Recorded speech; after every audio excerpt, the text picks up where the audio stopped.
एक बार एक चरवाहा अपनी भेड़ों को चराने के लिए खुले मैदान में लेकर गया। जब सभी भेड़ें वहां मैदान में घास चर रही थी तो एक भेड़ अपने चरवाहा से बिल्कुल नाखुश थी। उसका कहना था कि मेरा चरवाहा अच्छा नहीं है, वो मुझे हमेशा सूखी जगह पर ले आता है, उसके साथ रहकर तो दिल को मज़ा नहीं आता।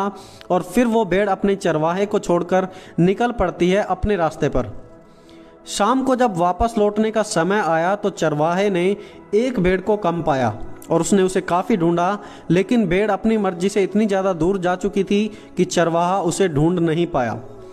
इस घटना के तकरीबन 2 साल बाद चरवाहा जब एक दिन अपनी भेड़ों को एक पहाड़ी पर चरा रहा था तो उसकी नज़र एक गुफा में पड़ी। उसने पास जाकर देखा कि उस गुफा में वही भेड़ थी जो करीब 2 साल पहले झुंड से गायब हो गई थी।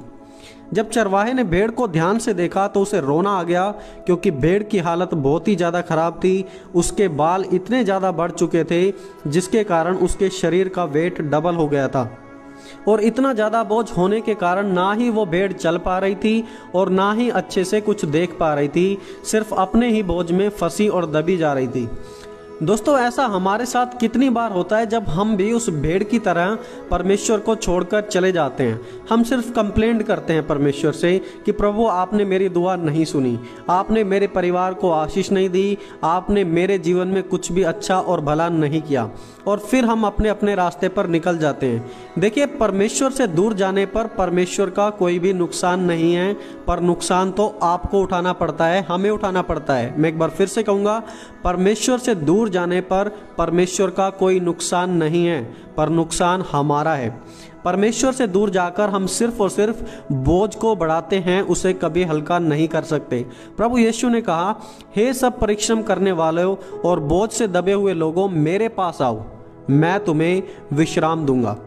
लूका 15 अध्याय में उड़ाऊ पुत्र की कहानी भी इसी बात को प्रूव करती है कि हम अपने पिता से, परमेश्वर से दूर होकर कभी भी सुरक्षित नहीं रह सकते।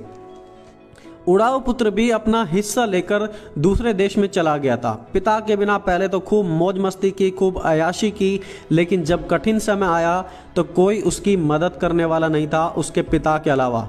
आखिरकार वो पिता के पास वापस ही आता है और पिता के पास आकर ही प्यार, शांति और सुरक्षा को पाता है। दोस्तों, आप कब से परमेश्वर से भाग रहे हैं और क्यों परमेश्वर से भाग रहे हैं? आपको क्या लगता है कि आप परमेश्वर से अलग होकर अच्छे से जीवन जी सकते हैं? आपको लगता है कि आप चरवाहे के बिना लाइफ मैनेज कर सकते हैं? नहीं, एब्सोल्युटली नो, बिल्कुल भी नहीं। प्रभु यीशु ने सिखाया, तुम मुझ में बने रहो और मैं तुम में। जैसे डाली यदि दाखलता में ना बनी रहे तो अपने आप से नहीं फलती, वैसे ही तुम भी यदि मुझ में ना बने रहो तो नहीं फल सकते। और प्रभु ने कहा, I am the good shepherd, मैं अच्छा चरवाहा हूँ और मेरी भेड़ें मुझे जानती हैं। अगर आज आप परमेश्वर से दूर जा रहे हैं तो उसके अनेकों कारण हो सकते हैं। जैसे कि पहली बात, आप चरवाहे को आज तक अच्छे से नहीं समझ पाए, आपने परमेश्वर को अच्छे से नहीं जाना। या फिर दूसरी बात, आप एक स्वार्थी इंसान हैं जो चरवाहे से यानी कि परमेश्वर से दूर जाकर अपनी इच्छा पूरी करना चाहते हैं, अपने रास्ते पर चलना चाहते हैं। उड़ाऊ पुत्र भी ऐसे ही जीना चाहता था लेकिन कभी जी नहीं पाया। या फिर आप एक नकली विश्वासी हैं, क्योंकि प्रभु यीशु ने कहा है कि मेरी भेड़ें मेरा शब्द सुनती हैं। आप परमेश्वर की आवाज़ को इसलिए नहीं सुनते हैं क्योंकि आप असली भेड़ नहीं हैं। आप सिर्फ और सिर्फ भेड़ों के बीच में बैठे हैं, लेकिन रियल भेड़ नहीं हैं आप। मैटर चाहे कुछ भी हो दोस्तों, लेकिन सबसे ज़रूरी बात यही है कि man can not live without God.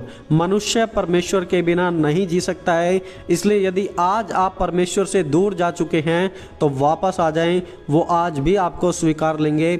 इसलिए कम बैक, वापस आ जाएं परमेश्वर के पास।